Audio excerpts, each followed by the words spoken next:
Good morning, and welcome to the 2021 Housing Rehabilitation Application Workshop. I am Kara Kozad, the Housing Rehabilitation Program Manager. Let's get started.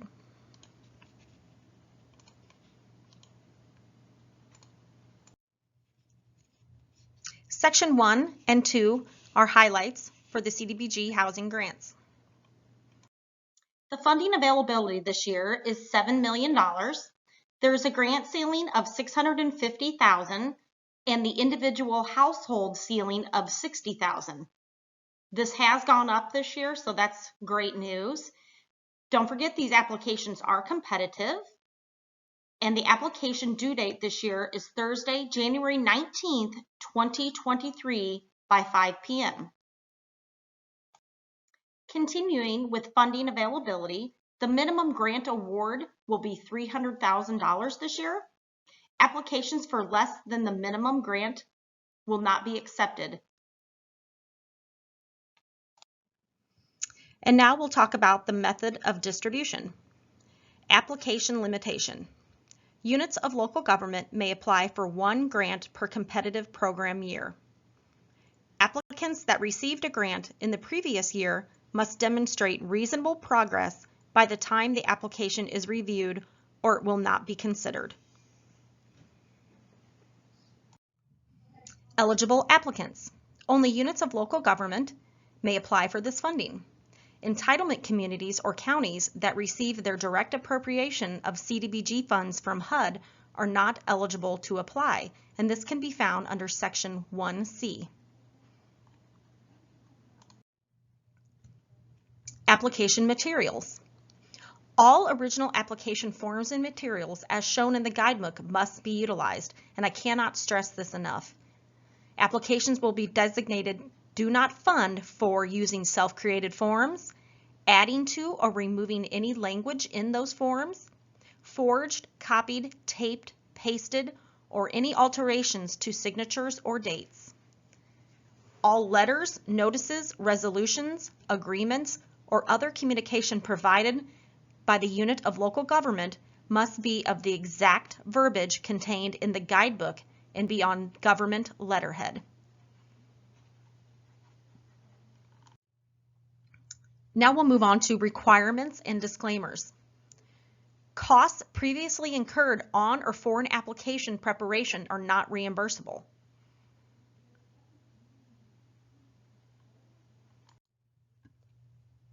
Continued requirements and disclaimers. Grant agreements are good for 24 months.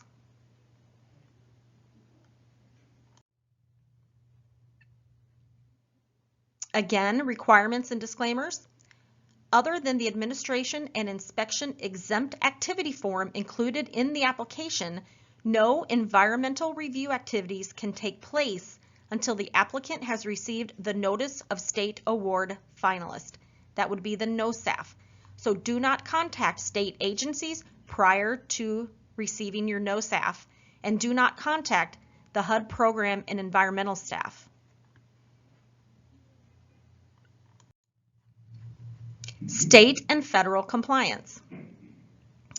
2 CFR 200 and GATA, which is the Grant Accountability and Transparency Act, are two of the federal compliance components that we must follow.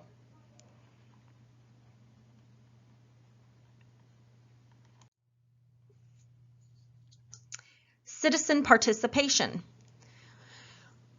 I kind of want to stress this because we continue to receive applications with public notice issues. You must have a notarized certificate of publication included in the applications. No emails will be accepted. And when I say no emails, I mean we will not accept an email from the paper or wherever you choose to publish your notice in place of a notarized certificate of publication. It must be a notarized certificate of publication. Also, a step-by-step process is spelled out in the guidebook. And remember to count your days on your publication. Do not count the date of publication. Count 7 days after the date of publication. This is a federal requirement, so please pay attention to that as we continue to get applications with these issues.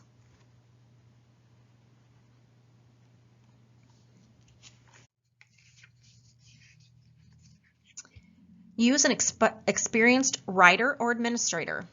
All application writers and grant administrators must have administered an Illinois CDBG grant within the last 2 years or have attended the 2020 Grant Administrators Workshop, as well as the 2021 Application Workshop.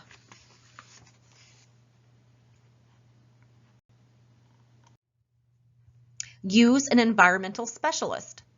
All grantees must use an experienced environmental specialist who has completed at least one Illinois CDBG environmental review since January 1, 2016, or has successfully completed a DCEO environmental training on July 18, 2018.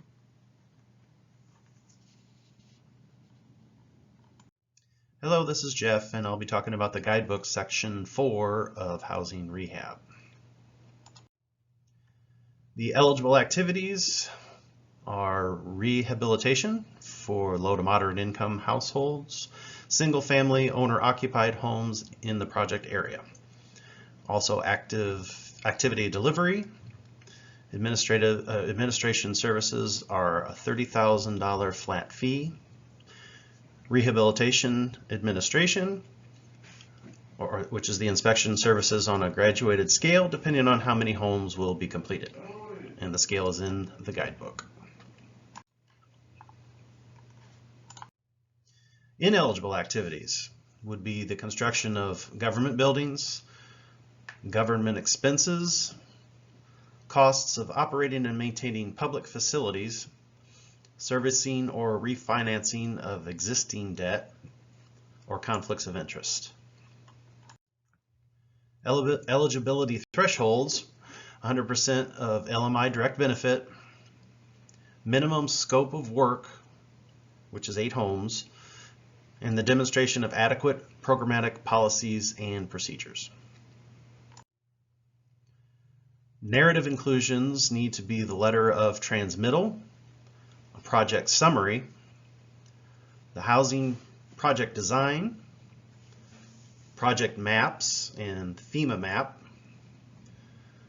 commitment letters and resolution, and the cost estimates for the housing rehab work. Narrative inclusions continued would be the housing project design, application process and prioritization, rehabilitation priorities, all codes and standards, promotion and solicitation, activity delivery, procurement, which is section 4 in the attachments, and firm letters of commitment and resolution. Okay, and now we're going to look at the application review, evaluation, and award process. The 100% low to moderate income, and as Kara covered earlier, this must include the HUD LMI maps, and the link is attached. Evaluation per section 4, part G of the guidebook. Project readiness score will decide ties, and you can apply every year. And continuing on with the application ranking criteria, the application is worth 100 points total. The project need is worth 20 points. The project impact is worth 20 points. The coordination of resources is 30 points, and project readiness is 30 points. We'll start with ranking criteria for project need, which is worth 20 points. The project need score will be based on a total percent of LMI households in the project area. That percent can be obtained through census block data or combined census block data. Applications that do not provide a defined project area that meets criterion will receive 0 points. You must include the HUD map of proposed project area. This is kind of a concern as well with past applications. We've been seeing a lot of application come in where there is no HUD map in the application proving your LMI for that particular city or community. So please be aware of this and make this a priority this year where your HUD LMI map is actually in the application. So the project need 20 points are broken down on a point system laid out before you, which is the total number of LMI households. And you can see you can either get 10, 12, 14, 16, 18, or 20 points out of 20 on project need, and that's based on that HUD LMI map that comes in the application.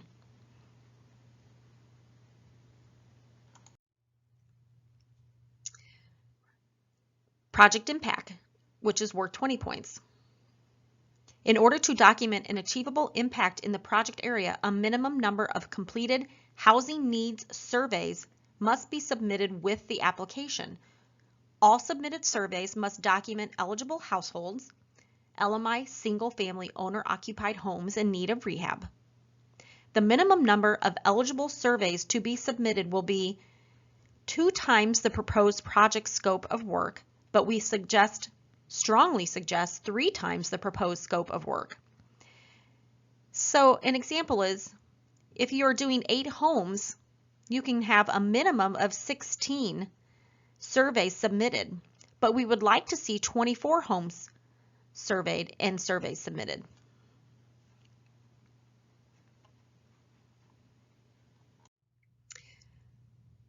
So the next slide, as you can see, is that project impact of 20 points is broken down to this ratio. 3-to-1 surveys to scope of work, you can get the full 20 points. 2-to-1 survey to scope of work is 10 points. And less than 2-to-1 surveys to scope of work, you will receive 0 points.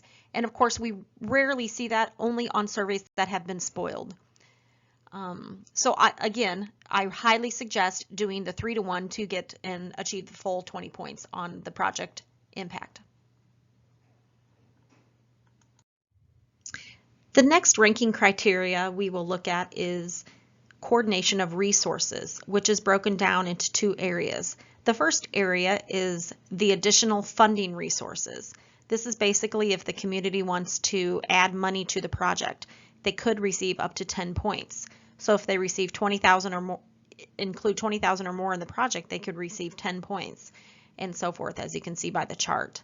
Less than 5,000 though, you will receive 0 points. The second part of coordination of resources is worth 20 points, and this is the project administration agency average percent drawdown. So whoever you have administering your past housing grants, you can receive up to 20 points if they are 80% or more drawn on those current housing grants. And then you can see by the breakdown of the percentages how those points do go down. Less than 20% drawn, you will receive 0 points. The next ranking criteria is project readiness, which is 30 points. We will need to see letters from general contractors, and those letters from lead licensed general contractors will be worth 2 points each for a total of 10 points, or you can send letters from non-lead licensed general contractors where they will receive 1 point each. We highly suggest letters from lead licensed general contractors. Owner interest. We will look at each eligible survey in the project area that attended the public hearing.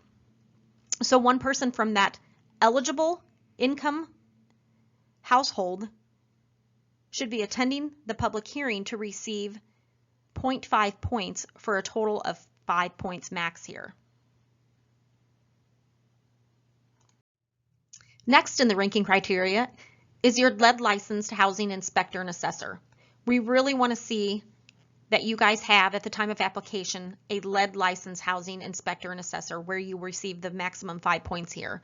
Although we do understand that sometimes at time of application a lot of you do not have that. So if you do not have an IDPH lead licensed inspector and assessor, you will receive 2.5 points. Next, we want to see 3 cost estimates.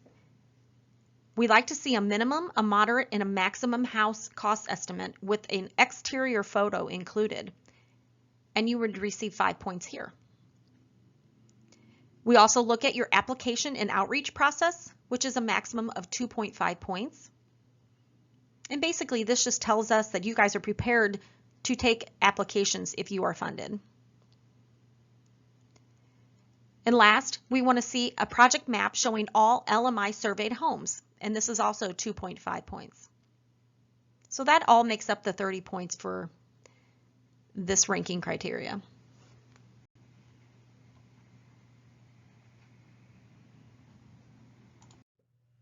Okay, now we can talk about application forms. Applicants are required to use the forms contained in the application guidebook. Documents that deviate from the provided forms or are not completed fully will not be accepted. And the application will be do not fund. Application forms. The CDBG Housing Rehabilitation Submission Checklist and Table of Contents. You need the letter of transmittal for housing. Double check your amounts. The CDBG applicant project information, housing rehab component, and again look at those amounts. Housing rehabilitation fact sheet, the working cost estimate,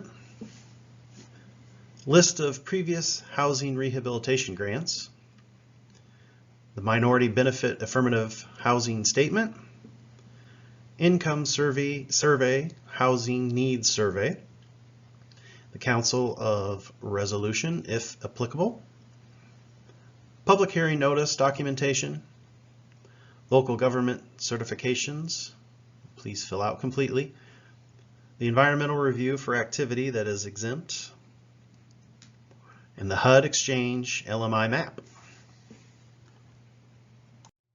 Okay, documentation, certifications, and resolutions. Council resolution of support, council resolution committing local funds, the sample public hearing notice, local government certifications, applicant grantee recipient disclosure certification, and intergovernmental cooperation agreement. And as you've done before, all the submission information which is on this slide, the only thing that has changed this year is that we do request 2 full applications. And finally, submit the original, including all of the following: all application materials, the Section 4, Part 1 forms, and documentation. Please clearly label the original and the copy. And note that all application materials requiring a signature from the applicant must be signed by the chief elected official. Okay, that concludes our presentation. We want to thank you for joining us. And if you have any questions for Kara, myself, or Wendy, we can take those now.